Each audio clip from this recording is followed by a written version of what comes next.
On today's Minute of the Apes, the crack house is getting cleaned out.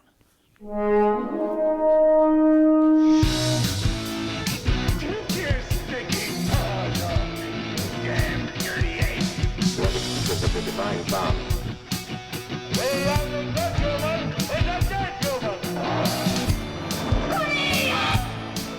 There is fire, there is smoke.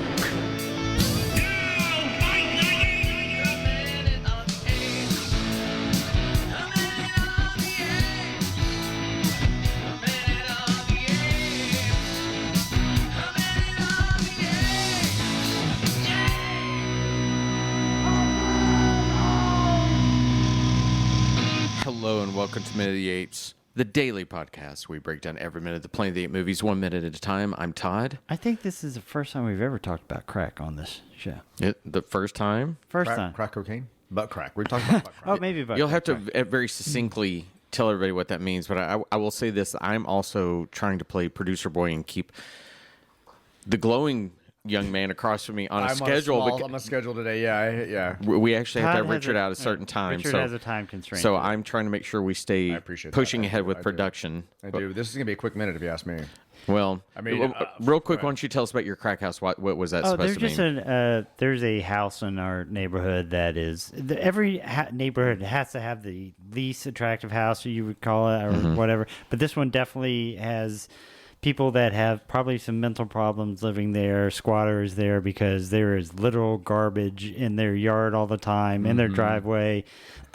We've seen code compliance coming by the house a whole lot. We've seen police there a whole lot. I've seen people in handcuffs in front of the house. So they're cleaning it. You just took me down there the last time we recorded It here. feels like You took me there's a to see- hoarder shit going on there too. Yeah. So are they cleaning it out? Is that what Well, you're? I mean, there was a bobcat, a big dumpster. I mean, I didn't. But you're see, also just saying that somebody was there this past week that was there as a part of a party. Yeah. Well, that was a couple houses down. I think. I okay. think so. I think somebody was sitting on a different person's house that was having a party at that house. Okay. Yeah. All right. And they were just lost because they were drunk. All right. Well, that housekeeping out of the way. We're at minute 78, so that we can keep Richard on his schedule. It's a Wednesday. Tell us what's Let's do going this. on. All right, it's minute 78, and we start with Davidson and looking around in disbelief, and ends with our Ape Army quickly approaching. All right, here we come. Minute 78. Marky Mark and the Planet of the Apes.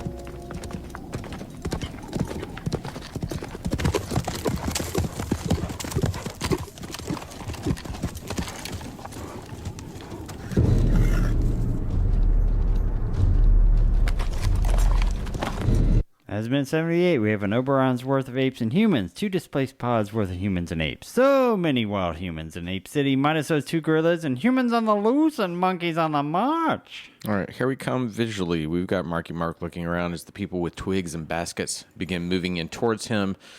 Marky Mark goes sauntering away. We see our ape companions looking a little concerned as the humans come around him who are not interacting with them, but they look afraid of them for some reason. We get Limbo looking around and growling. That was the you heard. His makeup is beautiful. When he scrunches his face, it just reads all those lovely little wrinkles. Yeah. That's something at least I want to give to this. Marky Mark walks away. He goes off into the hills, and then we have a lovely day for night shooting scene with because all skies at night are blue.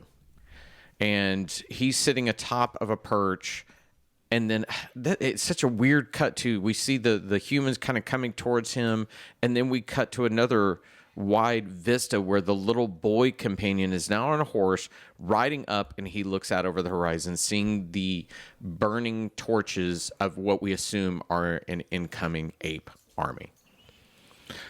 What do we discuss here other than this minute? It's weird. They're going to put the breathing minutes in where they don't really need to be, because this is a breathing minute. You're kind of letting the story digest. This should have happened a minute and a half ago so we could take some of this information in. Hey, they've got more than baskets. They've got crates now. Well, I saw 2 crates. Hey, I yeah. did see 2 crates. They've also got pallets. Still a bunch of sticks. So the character has been a character of a few words, right? For this whole movie, he's had very few words. So it is not out of character for him to say absolutely nothing, giving us no thought process as to where he's at, giving us no what he wants, sending people home. That he's not this Messiah, that he's not this person. He just walks away from all these people and goes sits on a ridge, which in a normal movie would be that kind of the character coming to this realization that I've lost everything. Mm-hmm. I now have to move forward, and something is going to make me move forward, or I'm going to motivate myself to move forward. But we don't get any dialogue. He's just an asshole that walks away and sits on a ridge for 2 days. Now, I mean, there's no revelation. There's no Gertie, there's no power in this moment. He's just dejected and. If they had leaving. set up any sort of parallel between him and Seamus? No, not Seamus. What is the major domo's name? We Kroll? We've never been given an official. But yeah, it's Kroll. With Kroll going up on the mountain to sit, or not on the mountain, but on the ridge whenever they were leaving, he's going to be up there all night. If it would have been, they set up somehow, they were a parallel, so you would get him sitting up on a ridge to look out for an incoming. But no, it's just him pouting. It would have been nice to have like some sort of parallel between the two of them. It's just a pouty moment. Like I don't explain it more than that. Well, I'm not getting rescued. The blocking of the scene is really weird too. That the humans come in and they've heard of your legend. Your legend's growing, and when he walks away, there should have been a moment. Either someone's coming to him and asking for guidance. He's like, "I'm not your leader." That's true. Then walk away. That would have been amazing. We needed somebody to walk up and ask for that assistance or help. That would have been that moment where he says, I'm not who you think I am." Right, because that comment happens too far ahead of him walking away, and all this when he walks away, it means nothing. It's literally him walking, and why are they even looking to him? Yeah. Once again, what has he done to earn this legend? What is it that they hope to get from the legend? Because we've not seen them impoverished or in harm. Again, they walk out of Ape City without problem. Why did they need Marky Mark Jesus? None of this makes any sense. The other thing that was weird to me is that he's sitting on the ridge. It is now dark outside. We got our day for night. It is now dark outside. And they have to put in the sound of children laughing. Oh yeah, I guess I didn't hear that. Oh yeah, go back to it. You'll hear them laughing in the background. And they'll even put it on the. I'm rewinding to him walking up here, and I'm gonna let it go.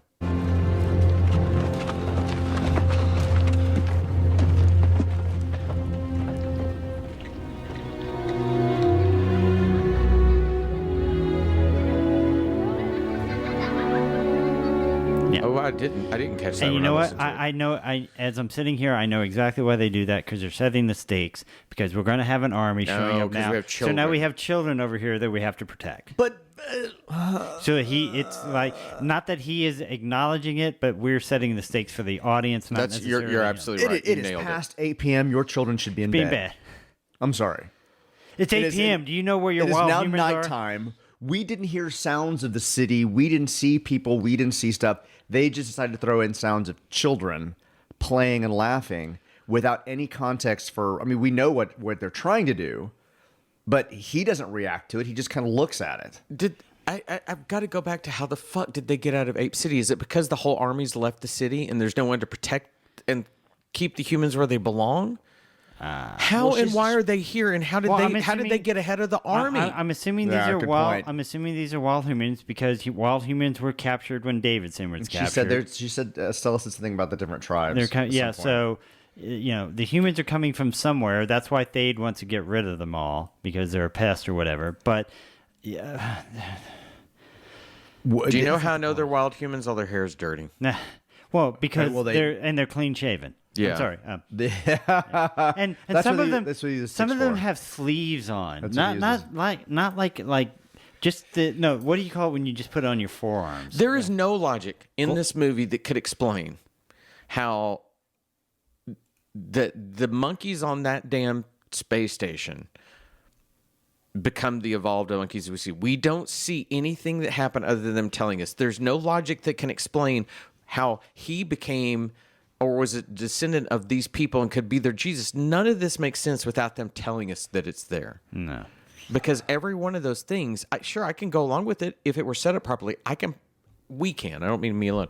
We can poke a hole in every one of those lines of logic. Yeah. So Every there- one of them. One of the things that was supposed to happen, he says, the Ari's servant says, the story is spreading through the villages. They all want to see this human who defies the apes. Leo is supposed to say, send them back, right? Dana says, back where they left their homes to be with you. And then Limbo says, as soon as the humans see Leo, a great cheer spreads among them like wildfire. They crowd around him. And that would have made a little bit more sense if we could have actually seen them move around him, and Celebrating cheer him, like somehow. wanting to touch him. And that This would give is- him a reason to Yeah. walk away, as opposed to him just walking away. It just, there's nothing. He just walks. Again, it's that weird thing of letting the film breathe. And I want that correlation to it. I don't know if we ever really talk about what we mean by that. I'm going to use songwriter technology or talk.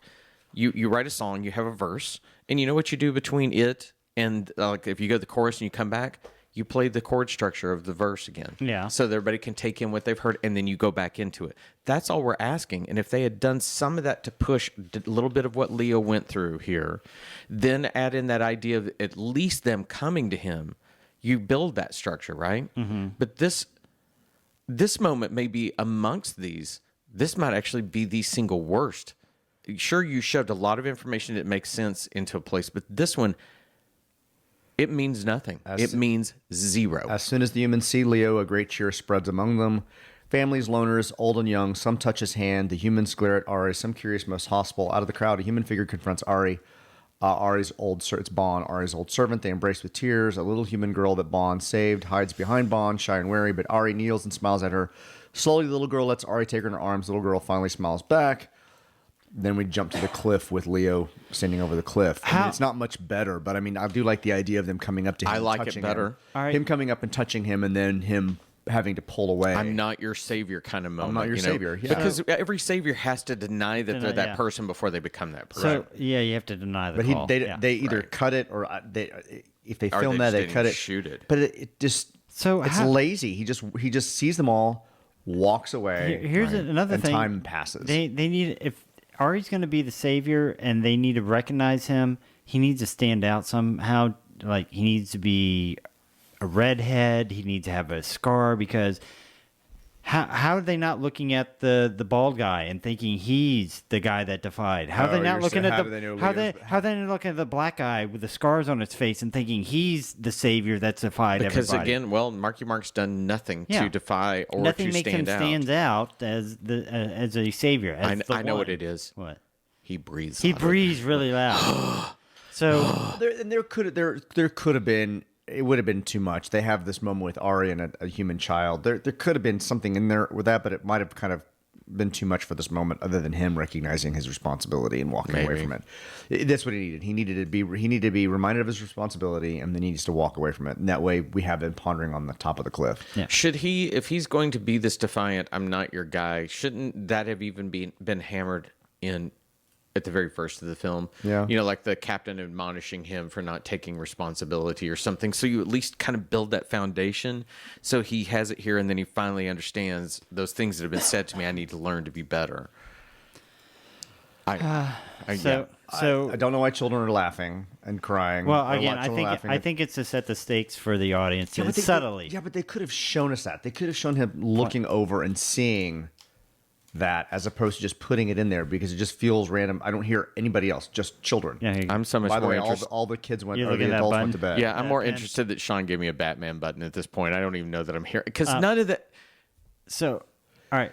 let's move past that. No, hang on. Let's actually go back a little bit. Limbo. Whenever he's growling at everybody, I swear that's got to be something where Paul Giamatti was in the makeup trailer and he was doing that to see how the makeup looked on him. And Tim Burton came in and saw that and said, "You're gonna do that growl at the humans here." Well, Go ahead and do it." Or it was on the set. He had a line. Oh, did he? right. He had a line. See if you can talk your space friends into taking me, because whichever way this goes, I'm out of business. As he looks around and sees all the humans walking. Yeah. I'm glad they cut that line. I'm glad they cut that line. But That's a really or the slide but with it gives him a reason Yeah. to. I mean, it's actually kind of a funny moment that he's worried about humans. He's afraid of them, and then he kind of growls at them. Like it's interesting. I don't mind the growl. If one of the humans gave him an ugly look and he did it back at it and it kind of was sheepish, I wouldn't mind that. Yeah. But these humans, our apes kind of get together like they're afraid. And which not, I see. not one, I like the fact that the 3 apes got together. Yeah. I do too. If the humans were getting close and if they looked like they had shoving- savage intent upon their, but they're No, all paying attention. They just walk past him. Like, Space Jesus. it's our captors. Well, they probably also heard the story about the apes that were traveling with them. Yeah, the good apes. Are they good apes that are helping them? You see what I'm saying? The Yeah. story's gotten out there as well, yes. Yeah. All right. So And I hear another story about an ape that wants to really make it with one human. Could that be? we talked about this a minute longer than I thought we would. But Me too. okay. But yes. So now our kid who needs something to do. Why is he riding a horse Is the out only for... where's the perimeter? We've got Yes. people on horseback. Why is he alone? Why is he alone? Why is he riding out? Why would you coincidentally leave, why would going you the leave right a way of the 14-year-old army? responsibility to run around and like keep? We know that the army's supposed to be coming at some point. Sean already said our major domo. Why isn't he the one again looking out there? Why isn't he the one that sees this? Why isn't Kroll the one out there? Yeah, Right, exactly, and it makes sense why not even on a horse. You could just be over a ledge and We've see already them off in the established that distance. he looks like that and he's always on guard for that. And that would make sense. which is if you this shot right here, he can see them. Yeah. they can see him. Yeah. He needs to be on a ledge where he's crawling over, and then he sees them. So it's a shock. I mean, if he's that close, he's seen them for the past 300, 400, I was about to say, 500 that's yards. the thing that kills me in that shot. They're really close. Yes. They're That's to not the a point surprise where, at that point. It's like, oh shit, we should have seen you probably about an hour ago. Yeah. And especially they have torches. Uh-huh. And as the sun sets, you could see movement, and that would have movement to it. And he's just now grabbing this. Yes. Oh no, these people are in trouble. All right, anybody got anything else with that? I mean, it's just to get the kid something to do. Hey, but they use day for night. We're now back Yeah. up to a point where, oh my god, this next minute's gonna be even worse. I'm just now reminding All myself. right, fine. We'll get to the even worse minute. Okay. Let's put this one to bed. All right. Let's clear our minds of Space Jesus Namaste. and all the things that did not happen correctly. Everyone have a great day. Bye. Bye, everybody. Come